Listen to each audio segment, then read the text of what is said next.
Hi guys, good morning. কেমন আছো তোমরা সবাই? Welcome back to the channel. Welcome তোমাদের একটা নতুন ভিডিওতে। আগের ভিডিওতে তোমাদের আমি দেখিয়েছিলাম যে আমি ধোসার জন্য চাল আর ডাল ভিজিয়ে রেখেছিলাম। সেটাকে খুব ভালোভাবে বেটে মিনিমাম 7 থেকে 8 ঘন্টা মতো এটাকে ফার্মেন্ট করে নিয়েছি। আজকে পরের দিন সকালবেলা বানাবো আজকে ব্রেকফাস্টে ধোসা।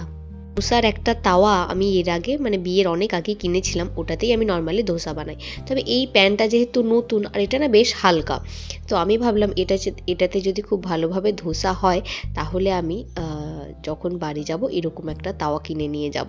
কারণ যে তাওয়াটাতে ধোসা বানাই না সেটা প্রচণ্ড ভারী, ওটা এখান থেকে ওখানে নেওয়া যাবে না, বা ওখানে নিয়েও না ইউজ করা যাবে না। যেহেতু প্রচণ্ড ভারী আমি ওটা ইউজ করতে পারি না ভালো করে। সকালবেলা মাকে বানিয়ে দিচ্ছে একটা ধোসা, কারণ মা ধোসা কখনোই আলুর পুর বা ভেতরে কিছু দিয়ে খেতে চায় না। মা ধোসা খায় চা দিয়ে। হ্যাঁ, আমার মায়ের সব খাবার একটু চা দিয়ে খেতে ভালো লাগে, বিশেষ করে ধোসা, তারপরে লুচি, রুটি, সমস্ত কিছু। ধোসা খেতে বাপি যেমন ভালোবাসে, তার সাথে আশিসও খেতে বেশ ভালোবাসে। তাই আশিসকে বলেছিলাম আজকে সকালের ব্রেকফাস্টটা আমাদের বাড়িতেই করবি। আর ও এসে অ্যাজ ইউজুয়াল সবার সাথে গল্পের একটা আসর বসিয়ে দিয়েছে। ওকে আমি একটু চা দিয়েছি, চাটা খেয়ে নিই, তারপরে ধোসাটা দিয়ে দেবো। বললাম না ওই তাওয়াটাতে ভালোভাবে হবে না, ওই তাওয়াটাতে না কেমন একটা মোটা মোটা হচ্ছিল। তাই আমি আবার আমি যে ধোসার তাওয়াটা কিনেছিলাম সেটা বের করে নিয়েছি। এটা হচ্ছে সেই তাওয়াটা। সাইজটা একটু না বড় কিনে ফেলেছিলাম, যার জন্য এটাকে নাড়াচাড়া করতে একটুখানি অসুবিধা হয়। কত সুন্দর ধোসা হচ্ছে এটাতে, দেখো। তবে এখন যেহেতু শীতকাল, এই ব্যাটারটাকে না আরও একদিন রাখতে হবে, তবে কিন্তু আরও ভালোভাবে ধোসাটা হবে। যেহেতু অনেকটা ব্যাটার আমি এখানে বানিয়েছি, আজকে যে কটা ধোসা হবে তারপরেও ব্যাটার থেকে যাবে। কালকে যে ধোসাটা হবে সেটা হবে সবচেয়ে ভালো, একদম ঠিকঠাক করে ফার্মেন্ট হবে। একদম নর্মাল ধোসা আমি এখানে বানাচ্ছি। আলুর পুরটাতে একটুখানি কারি পাতা ফোড়ন আর তার সাথে ধোসা দিয়ে ব্রেকফাস্ট আজকে আমাদের খুব সুন্দর হয়েছে।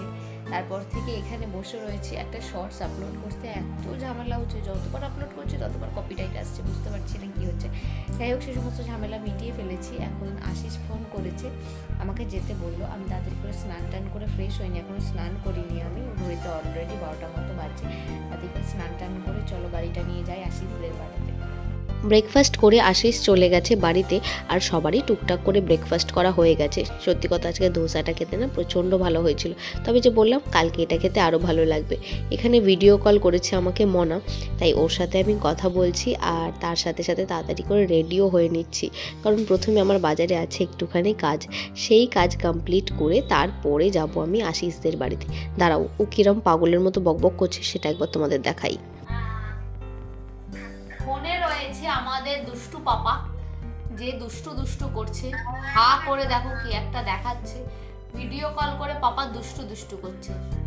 এই যে একটা দুষ্টু পাপা ফোনে রয়েছে, দেখো সবাই দেখতে পাচ্ছ। একটা গন্ধ মতন বেবি, যার গায়ে গন্ধ, যে ভালো করে নানুই করে না। ওই দেখো আবার হাসি হাসি করছে। মনার সাথে এরকম গল্প আমার সত্যি কথা সব সময় চলতে থাকে, যখন বিহারে থাকি তখনও, এখন এখানে এসে দাও। যাই হোক, ওর সাথে কথা বলা হয়ে গেছে। আর এই মঙ্গলসূত্রটা হলো আমার বিয়ের। যখন আমি বিহারে থাকি তখন তো এগুলো পরা হয় না, তবে এখানে এসে আমি ড্রেসের সাথে ম্যাচ করে বা শাড়ির সাথে কখনো কখনো এটা পরে থাকি। তোমরা জানিও আমার মঙ্গলসূত্রর ডিজাইনটা কেমন হয়েছে। আমি একটু অন্য ধরনের এটা বানিয়েছিলাম। আর আজকে যেহেতু একটা কুর্তি পরলাম, আর এই কুর্তিটা আজকে নতুন পরলাম, জন্মদিনের দিন যে কটা জামা শপিং করেছিলাম তার মধ্যে এটা একটা, তাই ভাবলাম ওটার সাথে আজকে এই মঙ্গলসূত্রটা বেশ ভালো যাবে। গাড়ি আমার এখানে রেডি, চলো তাড়াতাড়ি করে এবার বেরোনো যাক। তবে একটা সমস্যা হচ্ছে, গাড়ি আমার কিছুতেই স্টার্ট নিচ্ছে না। তাড়াহুড়ো করে বেরোবো সেদিনকেই ঝামেলাটা হয়, গাড়ি স্টার্ট নিচ্ছে না। ডবল স্ট্যান্ডে করে গাড়িতে ওই কিক দিয়ে স্টার্ট দিয়ে রেখেছি। এদিকে বাপি তাড়াহুড়ো করছে, তাড়াতাড়ি করে দোকানে যা, তাড়াতাড়ি করে দোকানে যা। বাপির একটা জিনিস আনতে হবে, সেটা আনতে যাব। তার আগে গাড়িটা কি যে হয়, ভালো গাড়ি চালিয়ে রাখলাম, গাড়িটা ভালো করে স্টার্ট নিচ্ছে না। তাড়াতাড়ি করে গাড়িটা স্টার্ট হোক, তারপরে বাপির জিনিসটা নিয়ে বাপিকে দেবো, তারপরে যাবো আশিসদের বাড়ি। আজকে বাইরে প্রচণ্ড ঠান্ডা হাওয়া দিচ্ছে, পুরো স্কিন একদম টানছে। দেখো স্কুটিটার কি অবস্থা, স্টার্ট দিয়ে দাঁড় করিয়ে রেখেছি। চলে এসেছি বাজারে। বাপির যে জিনিসটা নেওয়ার ছিল সেটা তো নেওয়া আমার হয়ে গেছে। এখন যাব বাড়িতে, তারপরে যাব আশিসদের বাড়ি। আশিসদের বাড়িতে এসে দেখছি এই চড়া রোদে দুজন মিলে বসে রয়েছে, আশিস আর অজিত। এত প্রচণ্ড রোদ, হাওয়া তো দিচ্ছে কিন্তু রোদের তাপও আছে প্রচণ্ড বেশি। আসার জন্য আমি অনেকক্ষণ আগে বেরিয়েছিলাম, রাস্তায় একজনের সাথে আমার দেখা হয়েছিল, একটা কাকিমার সাথে। তার সাথে গল্প করতে করতে এত লেট হয়ে গেছে, আশিস দুবার কল করে নিয়েছি অলরেডি, এখন আসছে। কতক্ষণ ধরে বসেছিলি ওখানে? ডাব খাবো চল। চলো, আশিসদের বাড়ির থেকে তো আমার ঘোরা হয়ে গেল, বেশ অনেকক্ষণ বসলাম সবার সাথে, একটুখানি আড্ডা দিলাম। এখন আমি যাচ্ছি বাড়ির দিকে। আমার এরকম চলতেই থাকে, সকালবেলা উঠে একবার দেখা করতে আসি, বিকেলবেলা আরেকবার আসি। চলো এবার বাড়ি যাই, অলরেডি লাঞ্চের টাইম হয়ে গেছে। আজকে আমাদের বাড়িতে লাঞ্চ মেনু হচ্ছে নিরামিষ, তবে এই খাবারগুলো ওখানে খাওয়ার জন্য সত্যি আমি লিটারালি তর পাই। এখানে রয়েছে আলু দিয়ে ব্রোকলি আর মটরশুঁটি দিয়ে ভাজা, তার সাথে রয়েছে ডাঁটা চচ্চড়ি আর লঙ্কার আচার, আর এর সাথে আছে আলু সয়াবিনের তরকারি। আলু সয়াবিন তো বাড়িতেও খাই, তবে এই ডাঁটা চচ্চড়ি আমি না পারি রান্না করতে, না পারি ঠিকঠাক কিছু করতে। যাই হোক, এগুলো খেতে হলে আমাকে সেই বাড়িতেই খেতে হবে। দুপুরবেলা খাবার দাবার খাওয়ার পর আশিস সেখানে চলে এসেছে আমাকে নিতে। চলো এবার ওই বাড়ি যাওয়া যাক।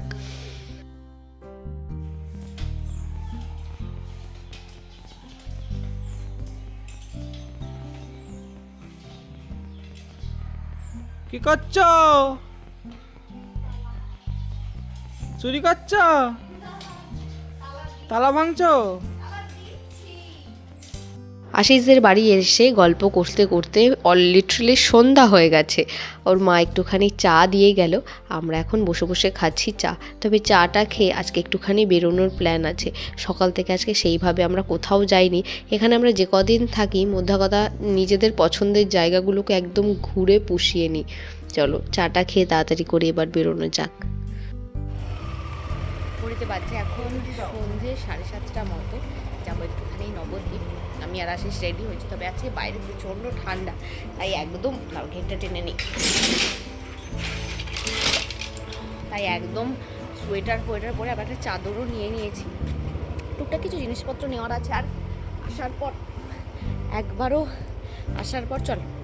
পর একবারও নবদ্বীপ যাওয়া হয়নি, তাই ভাবলাম টুক করে আজকে একটুখানি ঘুরেই আসি। সন্ধ্যাবেলাটা আজকে ফাঁকা আছে, চলো তাড়াতাড়ি করে যাই, একটুখানি ঘুরবো, দুটো জিনিস নেওয়ার আছে সেগুলো নেবো, তারপর আবার ব্যাক করবো। চলো তাহলে যাওয়া যাক। চলে এসেছি নবদ্বীপে, আমাদের সবচেয়ে পছন্দের জায়গাতে। নবদ্বীপ আসলে এই জায়গাটাতে আসবো না, এটা তো কখনো হতেই পারে না। রাস্তাটা যারা তোমরা এখানকার তারা অনেকেই চিনতে পারবে। চলে এসেছি আমরা প্রথমে একটুখানি ফাঁসিতলা ঘাটে। যখন কলেজে পড়তাম, তারপরে যখন আশিস চাকরি পেল, সমস্ত টাইম মানে বিভিন্ন ধরনের প্ল্যানিং হতো এই ফাঁসিতলা ঘাটে বসে। এখানে আজকে প্রচণ্ড বেশি ভিড় রয়েছে, আর এখানে সবসময় এরকম ভিড়ই থাকে। সন্ধ্যাবেলা সবাই এখানটায় এসে বসে, বেশ জায়গাটাও সুন্দর। আমরা এখানে এসেই নিয়ে নিয়েছি একটুখানি চা। গাড়ি করে এসেছি, হাত পা না পুরো বরফ হয়ে গেছে, একটুখানি চা নিয়ে নিয়েছি। আর গঙ্গার জল কতটা শুকিয়ে গেছে। বর্ষাকালে এই গঙ্গার জল উঠে না পুরো এই গার্ডওয়ালের হাফ পর্যন্ত চলে আসে। এখানে কিছুক্ষণ ঘোরাঘুরি করলাম, এবার আমাদের বেরোতে হবে। যেহেতু একটু লেট করে বেরিয়েছিলাম, তাড়াতাড়ি বাড়িও যেতে হবে, আমরা তাই এখন এখান থেকে বেরিয়ে যাচ্ছি। আর দু একটা জিনিস নেওয়ার আছে, সেগুলো একটু নিয়ে নেব, ব্যাস তাহলেই হয়ে যাবে।